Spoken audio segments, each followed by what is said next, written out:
illallah. Ini adalah kalimat tauhid. Ini menunjukkan ilmu yang pertama kali yang harus kita pelajari, yang harus kita tanamkan ke anak-anak kita adalah ilmu tauhid. Kalau kita ajarkan ke anak-anak, cara yang sederhana. Ketika kita keluar, anak-anak melihat gunung, kita tanyakan, gunung indah? Ya, indah. Siapa yang menciptakannya? Allah. Kita lihatkan ke matahari, bulan, bintang. Semuanya yang kita lihat, kita tanyakan ke anak-anak kita. Siapa yang menciptakannya? Allah. Karena fitrah manusia mengakui bahwasanya tidak mungkin semua ini ada tanpa ada yang menciptakan. Maka kita kenalkan yang menciptakan semua yang ada di langit dan di bumi adalah Allah Subhanahu wa ta'ala. Tsumma amara tsani, kemudian Syekh memerintah yang kedua, ya. Perintah yang kedua adalah bil istighfar, dengan istighfar. Jadi setelah kita diperintahkan untuk menuntut ilmu, dan ilmu yang paling pertama yang harus kita prioritaskan adalah belajar ilmu tauhid. Kemudian perintah yang kedua adalah beristighfar. Makanya di ayatnya fa'lam annahu la ilaha illallah wastaghfir lidzambik. Maka ketahuilah bahwasanya tidak ada Tuhan yang berhak untuk diibadahi kecuali Allah, ya, dengan benar kecuali Allah. Wastaghfir lidzambik, dan mohonkanlah ampunan untuk dosa-dosa. Wa huwa minal amal, dan istighfar ini bagian dari amal. Jadi berilmu dulu, baru beramal. Kemudian penulis mengatakan fabada'a bil ilmi qabla al-qawli wal amal. Maka hendaknya seseorang memulai dengan ilmu terdahulu, dengan ilmu terlebih dahulu sebelum berkata dan beramal. Ini mukadimah yang sangat indah yang bisa menjadikan motivasi bagi kita supaya kita serius, supaya kita semangat dan sungguh-sungguh dalam belajar, dan supaya kita sabar. Baik, sekarang kita masuk ke pembahasan berikutnya. Silakan, boleh dibaca.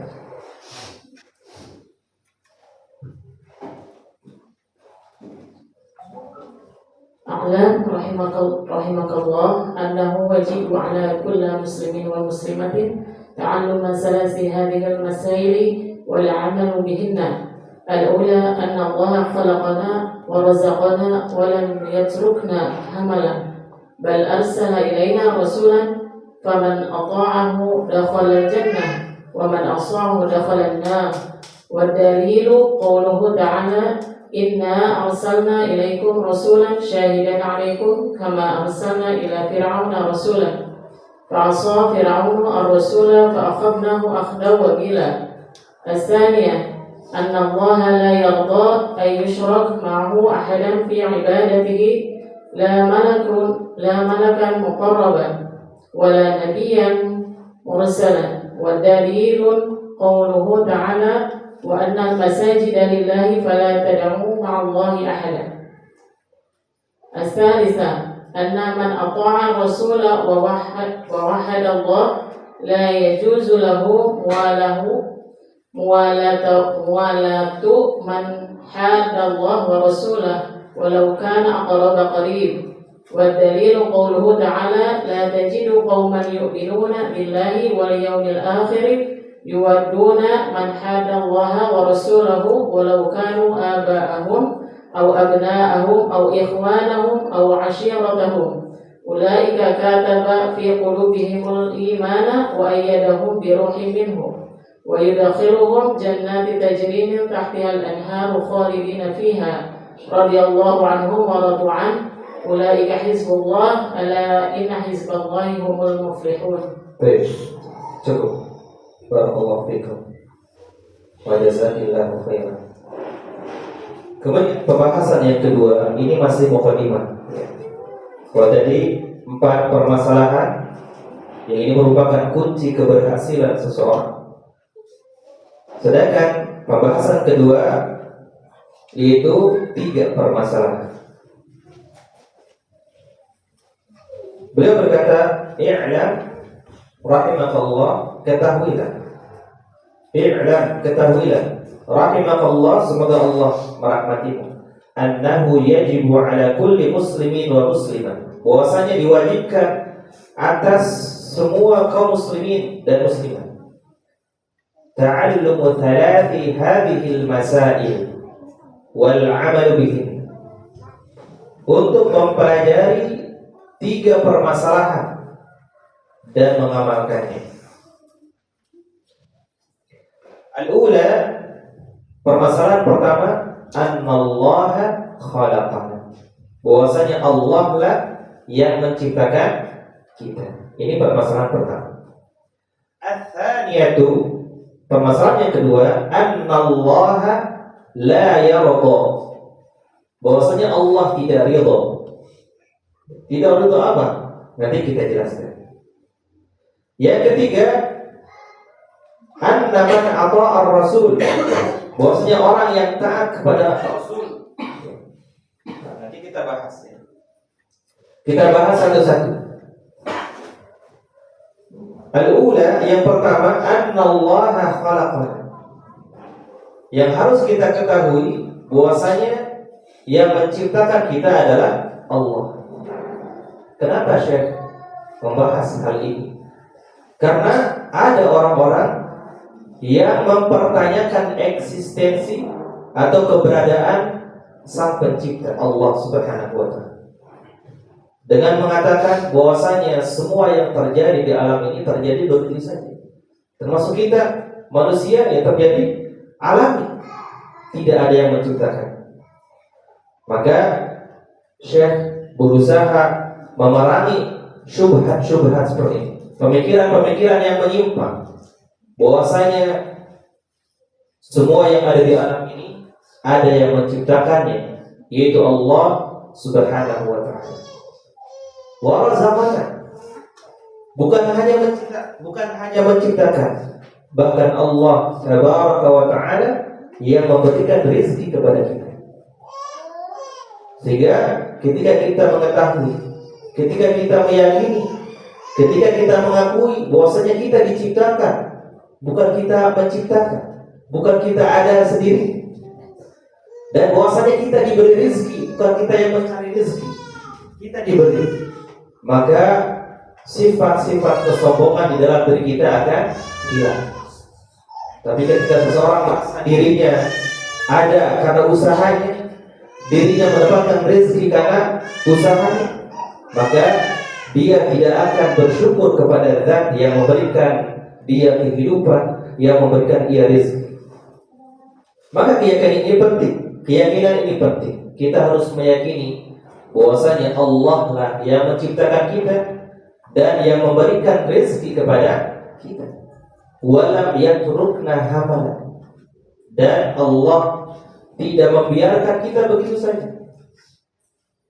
Tidak hanya memberikan kita rezeki udah dibiarin, mau ngelakuin apa aja udah gak peduli. Ini jadi pelajaran untuk kita sebagai orang tua. Tugas kita bukan hanya memberikan nafkah lahir aja. Kita penuhi kebutuhan makannya, minumnya, sekolahnya, tapi kita gak perhatikan kebutuhan batin, kebutuhan rohani, yang mana kebutuhan ruh terhadap nutrisi lebih besar, lebih banyak daripada jasmani. Kalau jasmani cukup, makan pokok itu sehari 3 kali. Bahkan ada sehari yang sehari 2 kali. Bahkan ada yang bisa sehari sekali, bisa. Akan tetapi nutrisi untuk ruh, untuk jiwa kita itu tidak bisa hanya seminggu sekali. Akan tetapi harus dipenuhi nutrisi kebutuhan ruh kita itu setiap saat. Makanya di pembahasan sebelumnya dijelaskan al-ilmu qabla al-qawli wal 'amal. Yang mana nutrisi untuk ruh kita adalah berupa ilmu. Yang mana ilmu dibutuhkan sebelum berkata dan beramal. Sedangkan kita berkata dan beramal setiap saat, setiap waktu, setiap detik.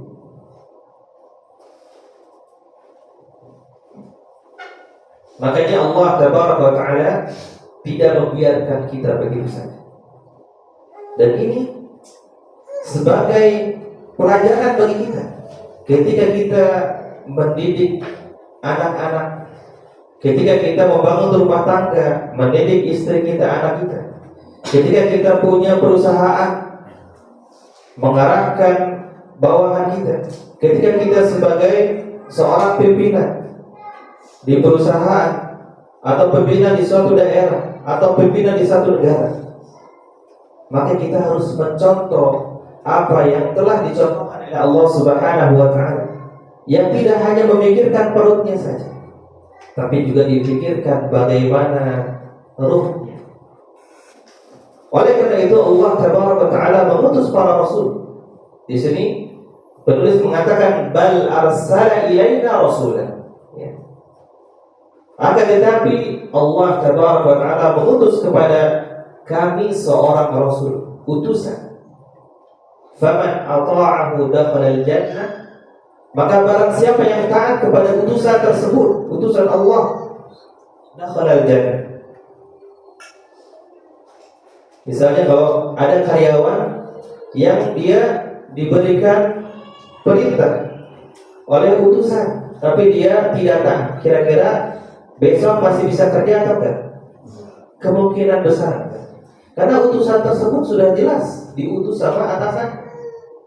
Yang mana ata'ahu, barang siapa yang taat kepadanya, faqad aflah, maka dia akan beruntung, mendapatkan nilai. Ini karyawan bagus, taat sama arahan dari utusan. Karena utusan ini adalah wakil dari atasan. Begitu juga dengan Rasulullah sallallahu alaihi wasallam yang merupakan utusan Allah, yang diutus oleh Allah. Maka barang siapa yang taat terhadap Rasulullah sallallahu alaihi wasallam, pasti di sini menggunakan fi'il madhi. Dakhala ini fi'il madhi yang artinya telah masuk surga. Padahal dia masih. Sedangkan untuk masuk surga harus meninggal terlebih dahulu. Maka para ulama menjelaskan maksud dari lafaz dakhala al-jannah, pasti masuk surga, ini adalah litta'qid, untuk penekanan bahwasanya dia pasti masuk surga. Wa man 'asa dakhala an-nar, dan sebaliknya orang yang tidak taat, bermaksiat terhadap utusan Allah, dakhala an-nar, dia telah masuk neraka. Ini juga pakai fi'il madhi, sama maknanya litta'qid, artinya dia pasti masuk neraka. Entah di nerakanya itu selamanya atau sementara, intinya pasti masuk neraka. Na'udzubillah min dzalik. Makanya pentingnya kita taat kepada utusan Allah Subhanahu wa Ta'ala.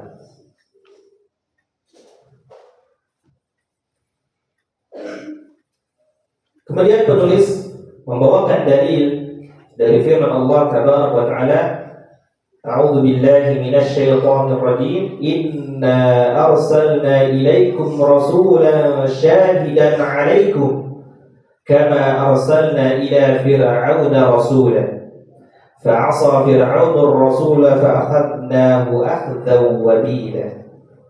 Allah Ta'ala berfirman, Inna arsalna ilaikum, sesungguhnya kami telah utus kepada kalian rasulan, seorang rasul, seorang utusan Allah, syahidan 'alaikum, sebagai saksi atas kalian. Jadi kelak di akhirat nanti orang-orang tidak akan ada yang bisa memberikan alasan sedikit pun. Kenapa?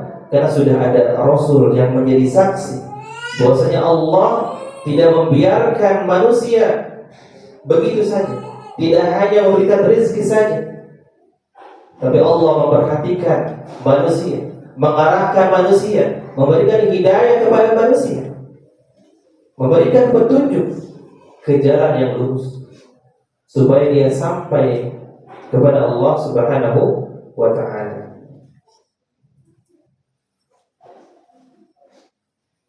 Kama arsalna ilaikum rasulan, sebagaimana dahulu kata Allah kami juga telah mengutus seorang rasul kepada Fir'aun. Fa'asa Fir'aunur rasulah, maka Fir'aun bermaksiat, menolak dakwah Rasul Allah, utusan Allah. Fa'akhadnahu akhdhan wabila, maka kami azab ia itu Fir'aun dengan azab yang menghinakan, dengan azab yang sangat pedih. Ini permasalahan pertama. Kita harus meyakini bahwasanya Allah lah yang menciptakan kita, yang memberikan rezeki kepada kita, dan Allah tidak membiarkan kita begitu saja. Allah perhatian sama kita. Kalau kita mengetahui orang yang paling perhatian sama kita adalah ibu kita, bahkan ketika kita sudah menikah, sudah dewasa, ibu kita masih perhatian sama kita, masih nanya kabar kita, masih khawatir dengan keadaan kita, apakah kita sehat atau sakit, apakah ada masalah atau tidak. Itulah ibu kita. Begitu besarnya perhatian seorang ibu. Akan tetapi perhatian Allah Subhanahu wa ta'ala kepada hambanya, kepada makhluknya lebih besar dari perhatian seorang ibu terhadap anaknya.